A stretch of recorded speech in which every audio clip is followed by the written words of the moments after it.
Welcome to another conversation in People in Fundraising. This podcast features interviews with nonprofit professionals who discuss their career journeys, lessons learned, and enthusiasm for working in fundraising.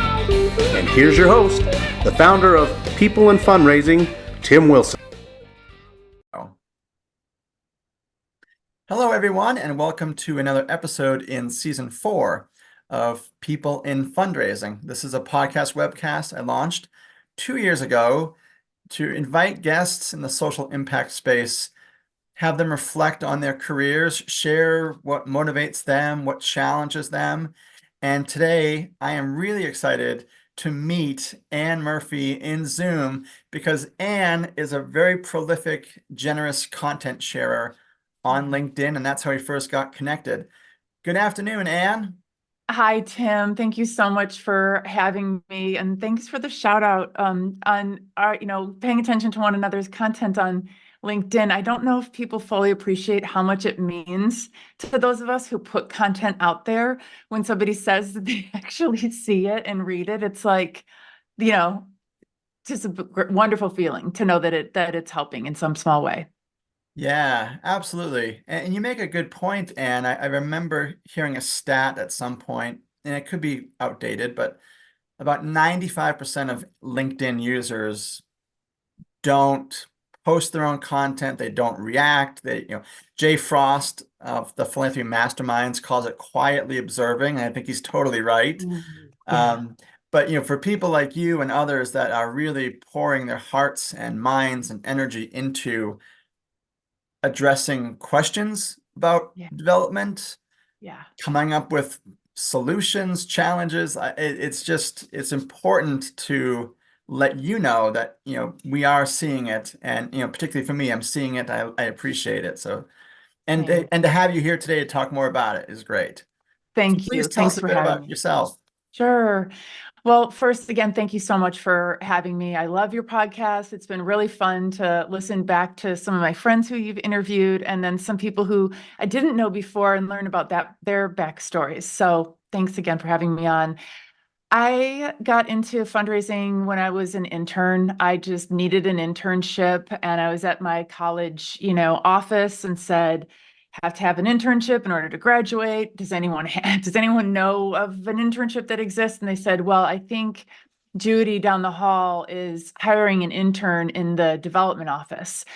And so I went and I learned then what development was and started my internship doing stuff like event planning and working on annual giving projects. But the part that was really wonderful about that internship that kind of launched me to a really lovely and satisfying career in fundraising is that my mentor allowed me to work with her on strategies for principal gift donors. Oh. Even though, I didn't know what principal giving was. I didn't even know what fundraising really was. Sure. But what she let me do was, this was back in the day when so much was still on paper, and she was an iconoclast and put less things in the CRM than most people even did back then. And she had me go through the files on a few of our principal gift donors, and she asked me to determine why they give. She was like, go through so-and-so's and so-and-so's and come back and talk to me about why it is that you think that they make gifts to University of Illinois.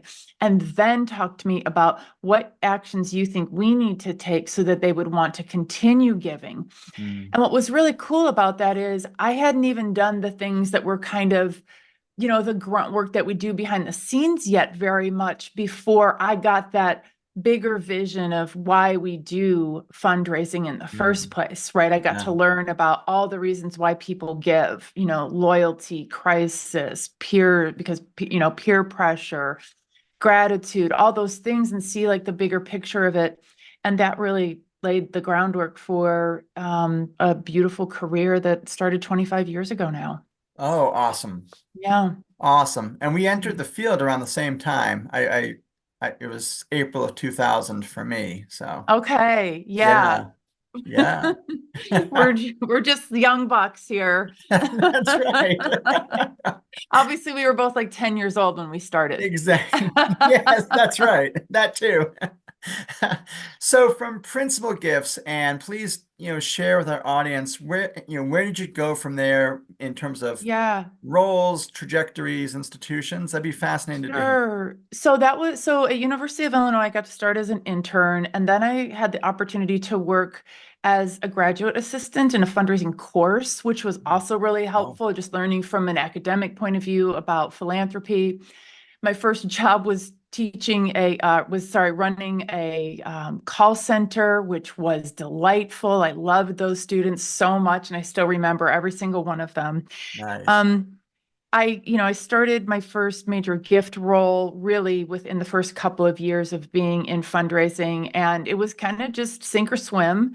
Yeah. Loved it, had good mentors, had great people around me. I had a really good portfolio for a discovery officer back then, and just kind of continued through the steps that a lot of development officers have, where I went to work for bigger organizations or, being in a leadership role in a smaller space. Oh, Ultimately, before I launched my consultancy, I was running the College of Engineering and the College of Business at Oregon State University Foundation, and had a large staff working for me, still had my own portfolio, and had thought really that was where I was going to continue in my growth trajectory in our field. I always thought I would want to be the president of a foundation, mm, or um, some other role at that level in kind of institutional fundraising.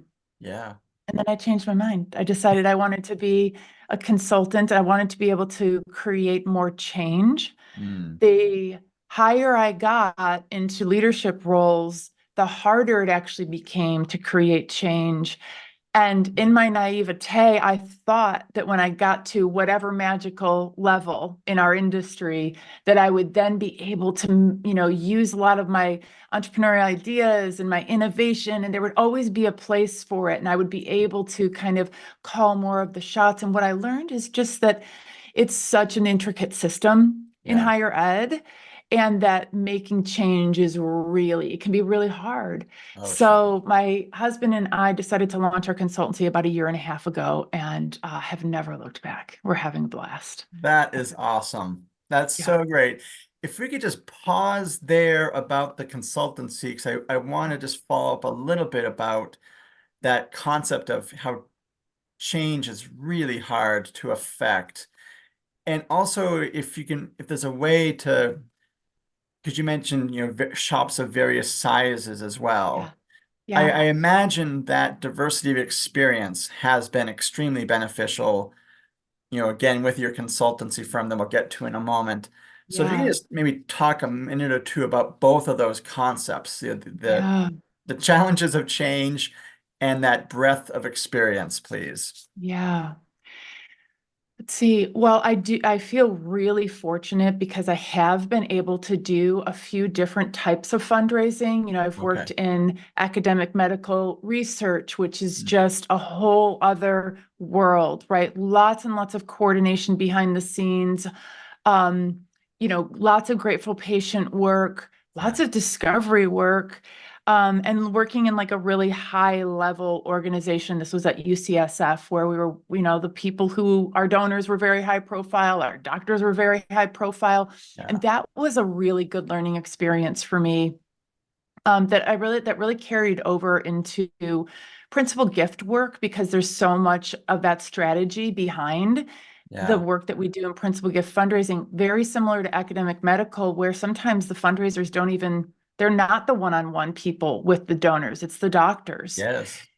So that was a really good experience. I liked the opportunity to get to work with different kind of personas. So like a business alum is very different donor than a computer science alum, Yeah. or a biology alum, or a grateful patient, or somebody who gives to libraries. Mm, So I really enjoyed that aspect of it, and I recommend to fundraisers to try to work with different constituencies. certainly. So, like, my hot take on this is that we actually don't need to work in uh in a vertical that is like our passion. So I don't believe that fundraisers need to feel a deep heart connection to the thing that they fundraise for, because I believe at this point that we are professionals and we can fundraise very well to our highest degree without having a deep and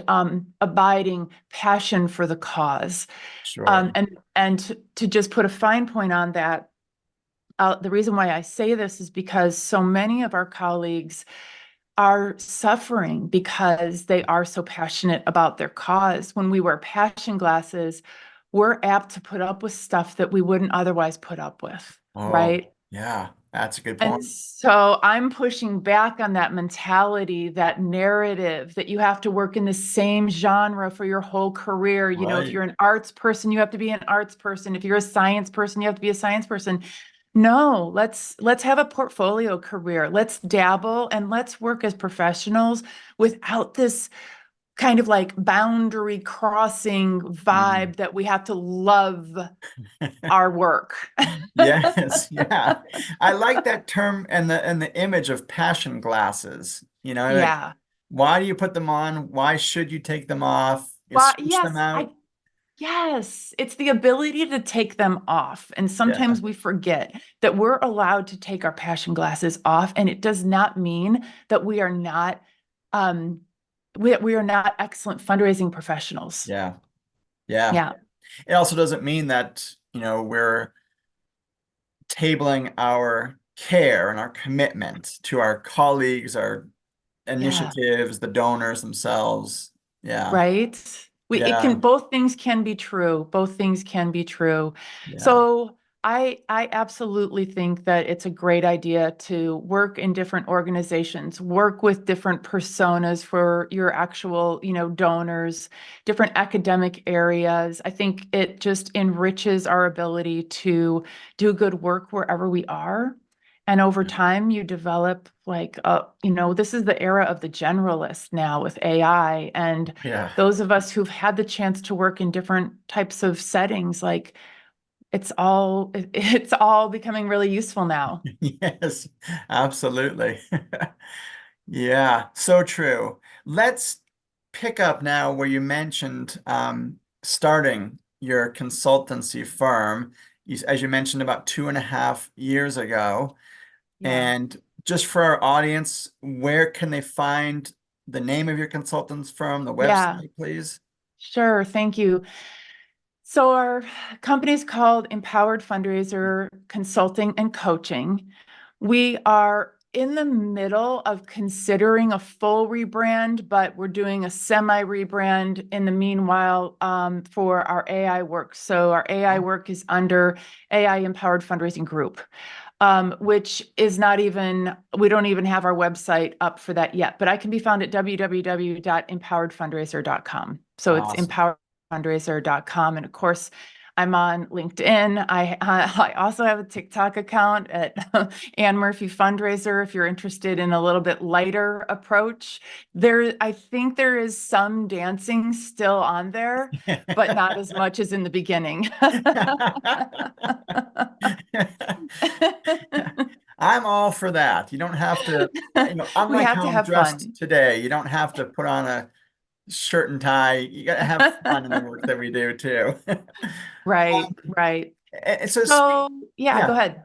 So Go ahead. speaking of, that emotion of, having fun and joy, I'm just curious, and what was it like, creatively, mentally, emotionally for you to chart this entrepreneurial path with Empowered Yeah. Fundraiser, please? Yeah. Well, I love this question because I've so enjoyed the like existential experience of being an entrepreneur. Yeah. It's like one of the most healing journeys I've ever been on Mm. because it's you're putting out there. You are the product, and you have to have a different type of mentality about how you feel about how others might perceive you, Oh, which I have decided that that's actually not my business. yeah. How other people are perceiving me is none of my business. And in doing so, it's helped me let go of a lot of sort of, self-doubt and limiting beliefs. I mean, fundraisers work in a really, highly visible, high achieving, very performative industry, and those habits die really, really hard. I'm very used to trying to fit into a box, knowing what that box is, knowing what it's called, how to show up, how to bring my energy, how to bring my power. And being an entrepreneur is a different type of power and authority. And what I've learned is that my leadership style that was really helpful to me in higher ed, particularly in STEM fields for so long, that leadership style required a level of like what for me, I'm just talking about me, maybe other people will resonate with it, but like a level of like Teflon around me that is not necessary now. Now, where I feel most successful in leadership is a more porous leadership style, one where my heart can finally be on my sleeve and I can make decisions based on my intuition. I can make decisions based on where the universe seems to be leading me to, like a center of gravity. I'm much more open to what the different signals are that are out there. I very rarely feel like I have the right answer anymore. And that's very delicious every day. I love that. I Yeah. imagine that must feel, liberating to be kind of outside, and this is just my, my terminology or Yeah. my way of thinking about it, just liberating in the sense that you're outside the confines of others' expectations, others' Hmm. viewpoints. You mentioned, the word mold. Yeah. You're able to bring your authentic self, and we'll get into that a little later as with another Sure. question. But I can just tell, like, as you're talking, like the enthusiasm, like, the look on your face, it's portraying like this is real. This is the This is genuine real. work. Yes. Yeah. Yeah, Yeah. that's the thing. You get to like the biggest shift for me, because by the way, I mean, it is a big deal to take like my 25-year career that was like fully on track and everything was going amazingly and all and be like, you know what? I mean, what a privilege I have, what a privileged life I have that I could sit back and go, you know what? I'm gonna try something different. I've been working toward this for 25 years and now I decided I want to do something else. Yeah. It's like, whoa, a big leap of faith. I Sure. heard this phrase, it comes from Ray Bradbury, Yeah. Bradburn, the author, Bradbury. It's jumping off the cliff and growing your wings on the way down. Oh, wow. And right. And so we don't get that many opportunities to do that in our life. Once we get set off on a career, we kind of go in this one direction. So for me to be able to zig when everybody else was zagging was really awesome, kind of scary. But the good news is that I think in part because of being a fundraiser, one of the life skills I've developed is that I don't really hear the word no. I kind of hear maybe that's not quite right, or maybe there's something we need to regroup on, or not right now, not this project, not this time. Yeah. I never heard those things about, oh, 80% of small businesses fail. Like those Mm. words just went in one ear and out the other. Yeah. So, Yeah. yeah. Well, that's terrific. And as you were talking, Anne, I'll try and make this really quick. It reminds Please. me a little bit about the artist singer George Harrison. He was actually the first one to leave the Beatles, and then he came Oh, back, and then the whole band broke up. But he just felt like, talking again about parameters and confinement, like he couldn't be his true self yeah. as an artist. And maybe, relating it to your experience a bit, like you're now as a consultant, you are empowered to manage your time, your creativity, how many clients you want, and so forth. Hmm. And the Yeah. result, in going back to the analogy with George Harrison, is his very first solo album was a triple LP. He had Right. come up with so many songs of Yeah. different styles that he knew would not fit the Beatles mold. Yeah. Yeah. But he had all this energy and ideas and creativity. And so, a year after the band broke up, he's like, here you go, world. Here is Yep. 3 albums worth of material. Yes. Okay, so perfect analogy for your listeners. Don't ever underestimate the amount of creativity and innovation and energy that you have that's inside you. Hmm. It may be that there just isn't a perfect place for it in your role that you Yeah. have right now. It does not mean that you don't have all of those skills and all of those abilities and the opportunity to make a huge impact. It's there. Yeah. It just might be kind of under wraps right now. Yeah. I love that. Thank you for following up with that, Anne. Yeah. Very, very good. This is topical to something you were involved in just a few months ago. And you mentioned artificial intelligence, and that's a particular focus of your consultancy firm. So I would love if you could just talk a bit about the She Leads AI virtual roundtable that took place in mid-February. You were posting about it on LinkedIn. It looked really interesting. So what would you like our audience to know about it, please? Sure. I mean, I think the whole She Leads AI initiative is a really good example of how I now have the opportunity to make an impact in the world in ways that I could have only imagined a couple years ago. And what I learned as I got into the AI, sphere in early 2023 is that AI can really be characterized as a women's game, generative AI, like where we are right now with the AI revolution. It hinges so much on skills like empathy and Mm, vulnerability vulnerability and connection yeah. that women's go-to leadership styles, obviously generalization, but really have a very positive impact in AI adoption rates, AI governance, ethics, bias, et cetera, as this like takes over our world. And what I found is that it's women are craving, spaces where we can drop our shoulders and, share about some of the things that are so existential about AI. Like we're losing our ability to separate fact from fiction, Yeah. right? We're wondering, what have I been doing with my life? Why have I been wasting so much time when there are all these things that machines can do for me? Sure. Um, wondering about, what is the election cycle going to be like, Mhm. worrying about our grandparents and deep fakes, right? Like there's a lot. Who are we and what is our self-identity? So Yeah. women's leadership styles tend to have a really good kind of foothold in the AI space.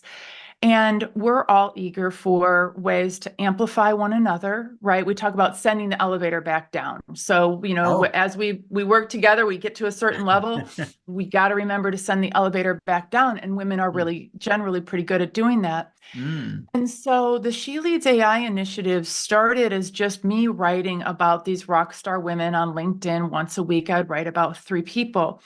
Then we started hosting events, and they were like just these huge love fest, amazing women learning so much from each other.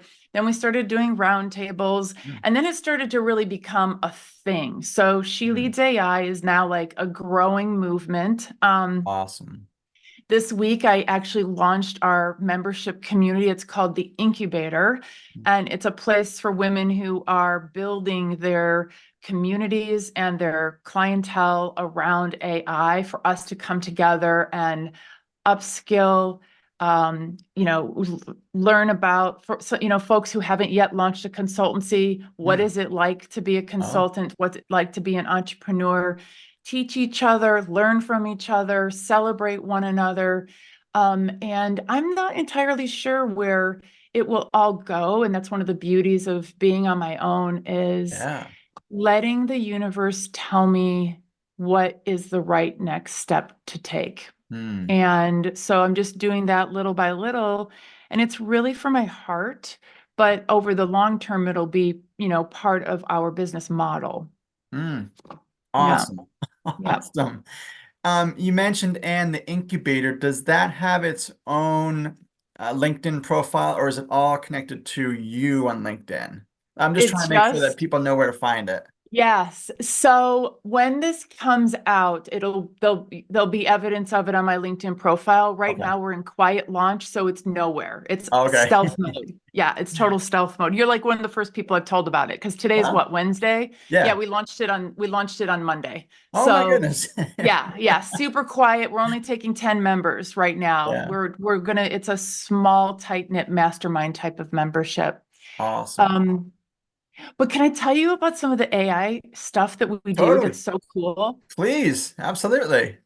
So this has been so much fun. I mean, I wouldn't have expected that my work life would involve AI as much as it does, but what I've learned is that for those of us, and lots of your listeners fall into this category, and you include, like, when you have decades of subject matter expertise in a field, and then you add in some intelligent automation, some artificial Mm. intelligence, you become a superhero. You can all of a sudden take this beautiful work that you've been doing and take it to 11 and do it in a way that's more repeatable and consistent and scalable, Mm. and that saves brain calories and that gives you more time to do the things that only you can do. Yeah. And so that in itself, like, it's like talking about a tool, but you're really talking about people, process, and culture. And Mm. that's what's so exciting to me, is being able to see the shift that our clients are having when they start implementing AI in their regular everyday work processes, and like how positive they feel about the work that they're doing and the things that they don't have to do anymore that they didn't want to do. Right. Yes. It's really wonderful. So we're having a blast with that. And we've now integrated a much more intentional component around AI governance, knowing that we can teach people how to launch an AI council, how to build a framework for responsible AI, or whatever terminology you would use in your organization, that Yeah. they can create their own personal code of ethics, because it all boils down to individuals at the end of the day. Yeah. Absolutely. Yeah. Lots of good insight in there. And I'm wondering, like today, Hmm. May 8th, 2024, if you put a timestamp on it, what excites you about, maybe the short-term future of AI, and what are some things that you hope can be sussed out, discussed? You mentioned, ethical AI as well, Yeah. anything like that, please. Mm. So my mission, the thing that, like, I wake up in the morning ready to run through a wall on, is that AI is going to give all of us the opportunity to rethink the way we've always been doing things. Mm. I often phrase it as break what's already broken.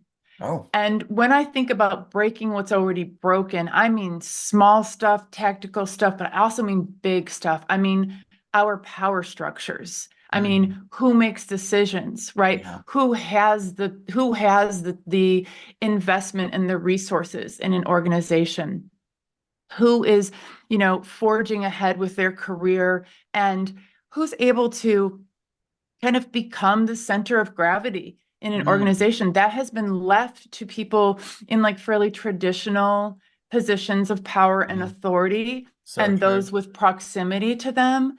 But now that's changing, right? Like, it's going Yes. to be the people who know how to use these tools responsibly. And that's one thing I'm excited about, is the even playing field.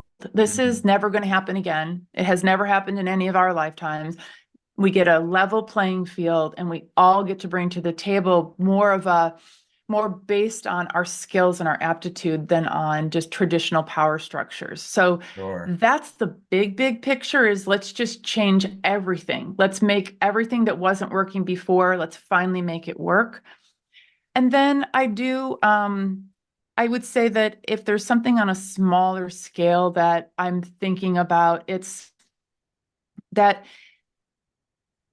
I don't want the nonprofit sector and higher ed in particular to wait too long, Mm. because I think my speculation is that by football season this year, when lots of our colleagues are out in the, tailgating with donors and in the skyboxes, et cetera, that our donors and our board members are going to start asking all these questions that they well should. What are you doing with my data? How do you know it's secure? Is it going to be trained? Is it going to be used to be trained other models? Right. Are you checking for bias? All those things.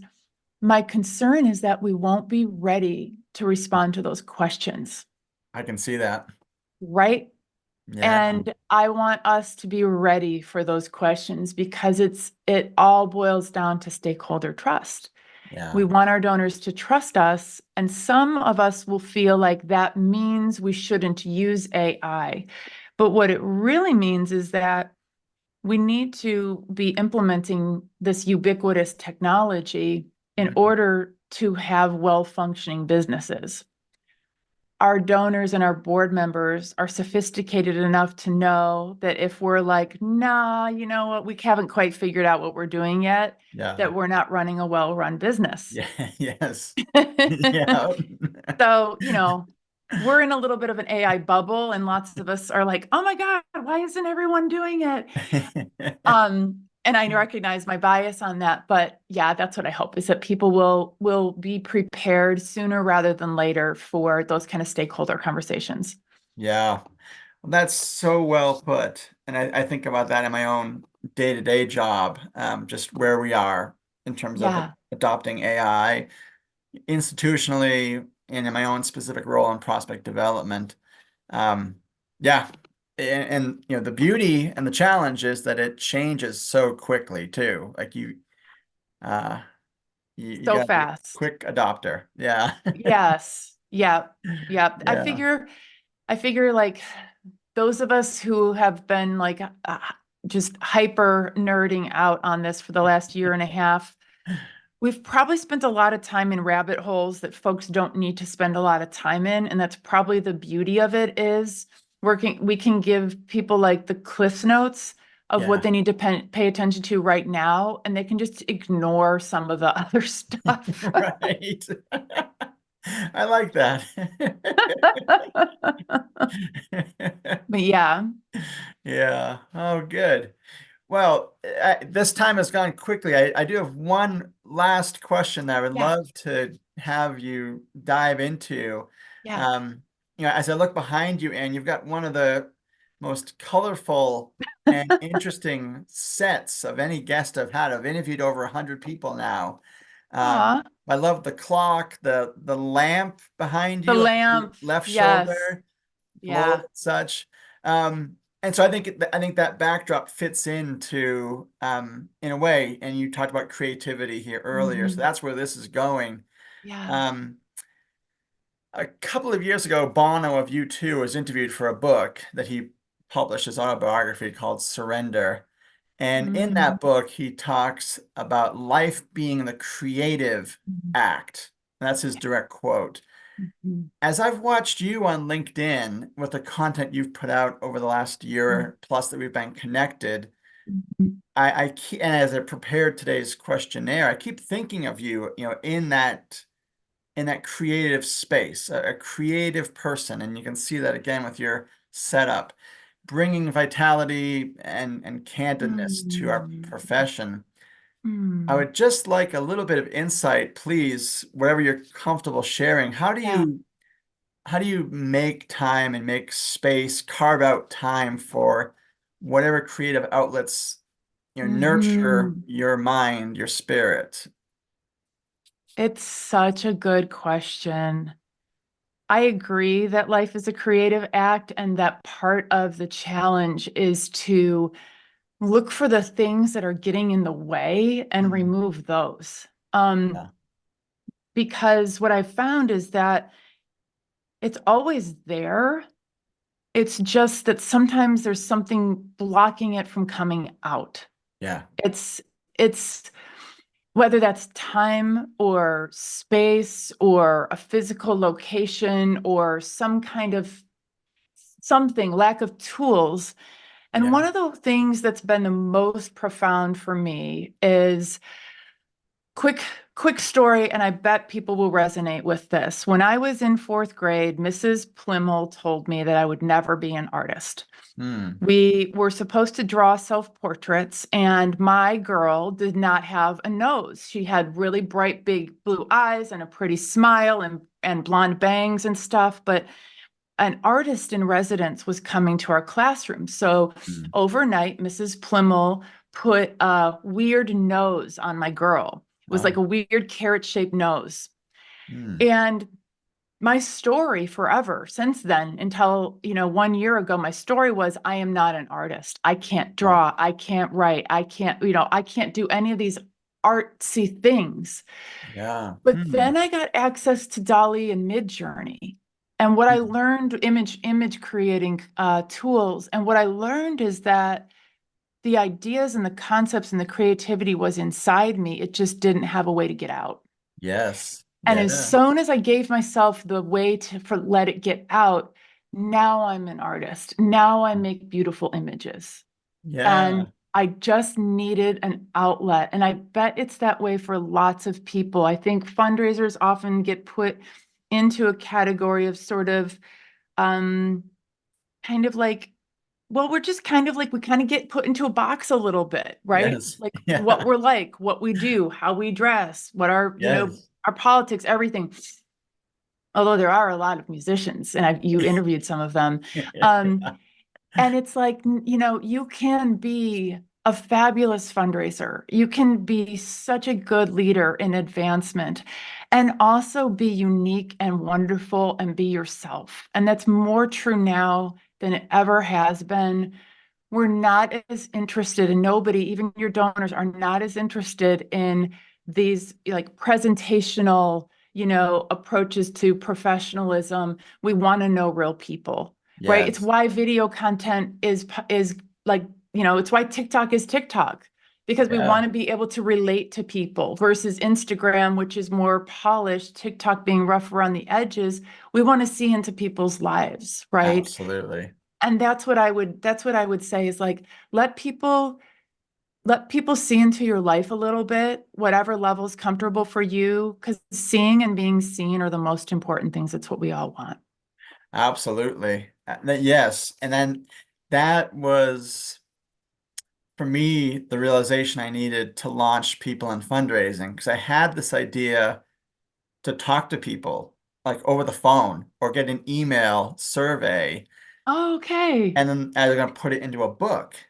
Yeah, and then it would sit on a shelf like a policy and procedures and everything else that people churn out. And then we got all accustomed to Zoom more. And I thought, well, that's more immediate, that's more personable. And I love how you just articulated that. We want to be seen, we want I to want to be see. seen. Yeah. Yeah, Yeah. yeah, yeah.